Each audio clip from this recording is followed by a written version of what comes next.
കൊരണ്ടി എന്നും പൊൻകൊരണ്ടി എന്നൊക്കെ പറയുന്നതാണ്. ഇതിൻ്റെ വേര് ആയുർവേദ ഔഷധമായിട്ടൊക്കെ. നമസ്കാരം. ഇന്ന് ഞങ്ങൾക്ക് കുറച്ച് ഗസ്റ്റുകളുണ്ട്.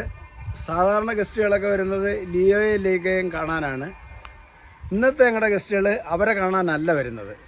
അതെന്താണെന്ന് പിന്നാലെ പറയാം. രണ്ടോടെ ഭയങ്കര ബഹളം.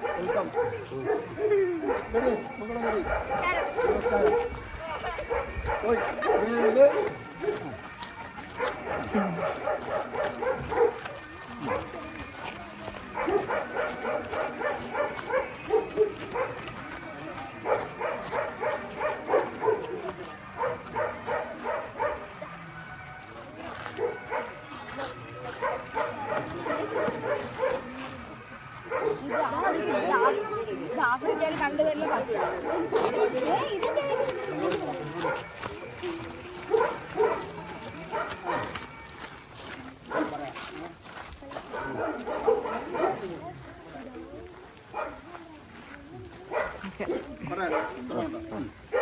അപ്പോൾ ഇത് ഞങ്ങളുടെ തൊട്ടടുത്തുള്ള സ്കൂളിലെ കുട്ടികളാണ്. ഞാനും അവിടെ തന്നെ ആ സ്കൂളിൽ തന്നെ പഠിച്ചത്. അപ്പോൾ അവരിപ്പം ഇവിടെ വന്നതിന് ഒരു പ്രത്യേക കാരണമുണ്ട്. കുറച്ച് ദിവസം മുമ്പ് ഇവരുടെ സ്കൂളിലേക്ക് എന്നെ ക്ഷണിച്ചിരുന്നു. അപ്പോൾ എൻ്റെ കൃഷിയെക്കുറിച്ച് അറിയാനും എൻ്റെ ഫലവൃക്ഷ ചെടികളെക്കുറിച്ച് അറിയാനും ഒക്കെ ആയിട്ടാണ്, സംസാരിക്കാനും ഒക്കെ ആയിട്ടാണ് വിളിച്ചത്. അപ്പം ഞാൻ പോയി അതിനെക്കുറിച്ചൊക്കെ അവരോട് സംസാരിച്ചു. അപ്പോൾ അവർക്ക് എൻ്റെ ഈ ഫലവൃക്ഷ തോട്ടമൊക്കെ ഒന്ന് കാണണമെന്നൊരാഗ്രഹം. അങ്ങനെ അവരുടെ പ്രധാന അധ്യാപകൻ റോജി സാറിനെയും കൂട്ടി. അപ്പോൾ ഇതാണ് റോജി സാറ്. എല്ലാത്തിനും അവരുടെ ഒപ്പം നിൽക്കുന്ന ആളാണ്. പിന്നെ ചിത്ര ടീച്ചർ, പിന്നെ സയൻസ് സാറ്. ഓക്കെ. അപ്പോൾ ഇവരുടെയൊക്കെ നേതൃത്വത്തിൽ നമ്മുടെ തോട്ടം ഒന്ന് കാണാൻ വന്നതാണ്. അപ്പം നമുക്ക് നമ്മുടെ തോട്ടവും പിന്നെ നമ്മുടെ ഫലവൃക്ഷ ചെടികളും ഒക്കെ ഒന്ന് പരിചയപ്പെടുത്താം. എന്താ, അപ്പോൾ നമുക്ക് എല്ലാവർക്കും ഒന്ന് പരിചയപ്പെടണ്ടേ? ഫലവൃക്ഷ ചെടികളും കൃഷി കാര്യങ്ങളൊക്കെ ഒരറ്റത്തുനിന്ന് തുടങ്ങാം. ഇവിടെ നിന്ന് പോയിട്ട് നമുക്ക് അതിലേക്ക് ഇറങ്ങി തിരിഞ്ഞ് ഇവിടെ തിരിച്ചു വരാം. അപ്പം നിങ്ങൾ ഈ വെൽക്കം സോങ് എന്ന് കേട്ടിട്ടുണ്ടോ? സ്വാഗത ഇത് അങ്ങനെയല്ലേ പറയുന്നത്? ഈ നാടകമൊക്കെ തുടങ്ങുന്ന സമയത്ത് എന്താ പറയുന്നത്? സ്വാഗതഗാനം. അതുപോലെ എനിക്കൊരു വെൽക്കം പ്ലാന്റ് ഉണ്ട്. എന്താ പ്ലാന്റിന്റെ പേരെന്നറിയാമോ? Miracle fruit. കേട്ടിട്ടുണ്ട്? അപ്പോൾ ഇതിന്റെ പ്രത്യേകത എന്താണെന്ന് അറിയാമോ? എന്താണ് ഇതിന്റെ പ്രത്യേകത എന്താണ്?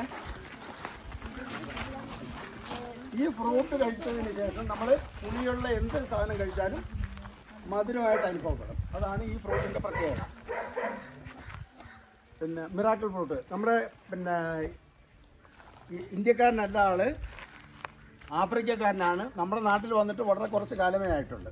അപ്പം നമുക്കത് ഓരോന്ന് കഴിച്ചിട്ട് ടേസ്റ്റ് നോക്കിയിട്ട് മുന്നോട്ട് പോയാലോ? അപ്പോൾ എല്ലാവർക്കും ഓരോന്ന് കഴിക്കാം അല്ലേ? ഓരോന്ന് കുറച്ച് കഴിച്ചോളി. പഴുത്ത് നോക്കി ഓരോന്ന് ഇഷ്ടം പോലെ ഉണ്ട്. നിങ്ങൾക്ക് ആവശ്യം പോലെ നിങ്ങൾക്കും കഴിക്കാൻ. പിന്നെ സ്കൂളിൽ അറിയാലോ മാവ്, ഇത് നമ്മുടെ കോട്ടൂക്കോണം മാവാണ്.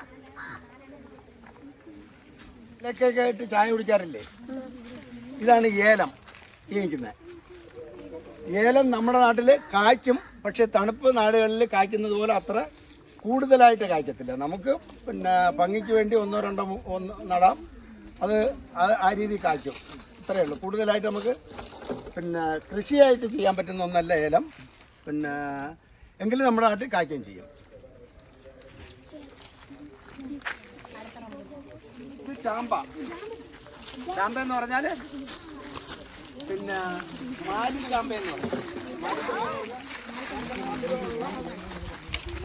നല്ല വലിപ്പമുള്ള ചാമ്പയ്ക്കാണ്. ഇല്ല, കൊരണ്ടി. നമ്മളെ കൊരണ്ടി എന്നും പൊൻകൊരണ്ടി എന്നൊക്കെ പറയുന്നതാണ്. ഇതിൻ്റെ വേര് ആയുർവേദ ഔഷധമായിട്ടൊക്കെ ഉപയോഗിക്കുന്നുണ്ട്. പൊൻകൊരണ്ടി. ഇതാണ് അതിൻ്റെ പഴം, കൊരണ്ടി പഴം എന്ന് പറയുന്നത്.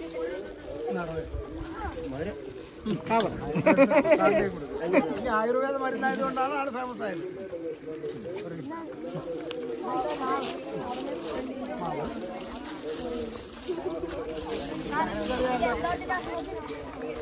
അസുഖം അറിയത്തില്ല. ആയുർവേദ മരുന്ന് മുളക് എല്ലാം ഉണ്ട്. മുളകും ഇത് ഒലിവ്. ഒലിവിന്റെ ഒരു തൈ ഉണ്ട്. കുറേ നാളായി വെച്ചിട്ട്.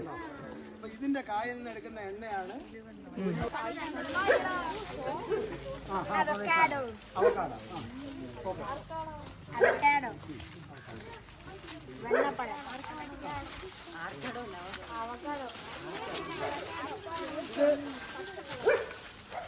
ഉലാസ എന്ന് പറയും. ഉലാസ.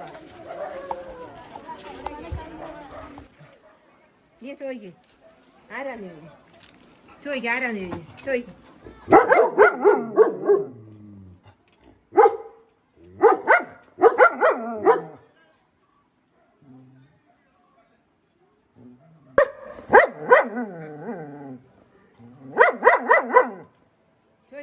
ആരാന്ന് ചോദിക്കും. ധൈര്യം ഇവിടെ വന്ന് നിൽക്കാൻ പറ. ധൈര്യം ഉണ്ടെങ്കിൽ ഇവിടെ വന്ന് നിൽക്കും.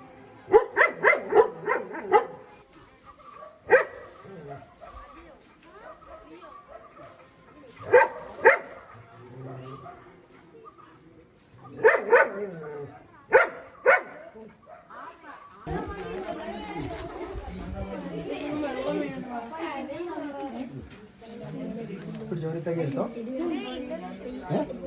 ഇന്തോനേഷ്യ നമ്മളെ ഇപ്പം കഴിച്ച അതിന്റെ ഇന്തോനേഷ്യൻ പപ്പായട. 6 മാസം ആകുമ്പോ കഴിക്കും. പെട്ടെന്ന് കഴിക്കും. നല്ലതായിട്ട് വളമൊക്കെ നോക്കിയ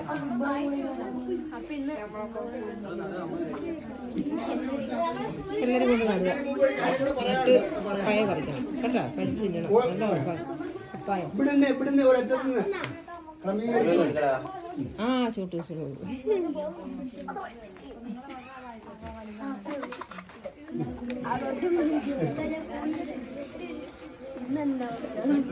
ഇതിനെ പ്രത്യേകിച്ച് വളം അതൊക്കെ പറഞ്ഞു.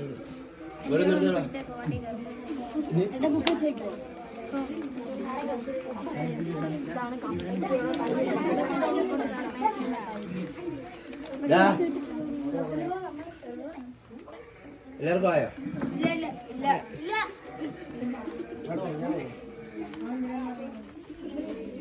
ഇനി ആർക്കും കേട്ടോള്ള എല്ലാവർക്കും കിട്ടിയാ ഓക്കെ അല്ലേ?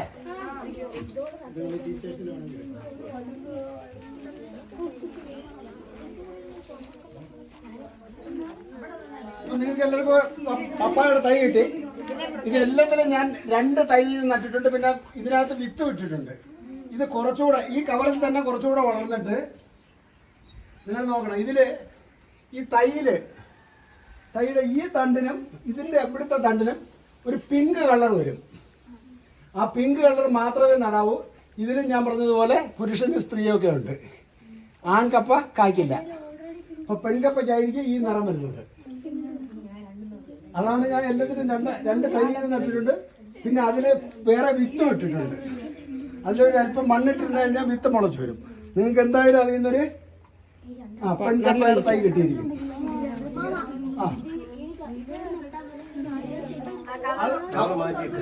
കവർ മാറ്റിയിട്ടാണ് ഇപ്പോഴാണല്ല.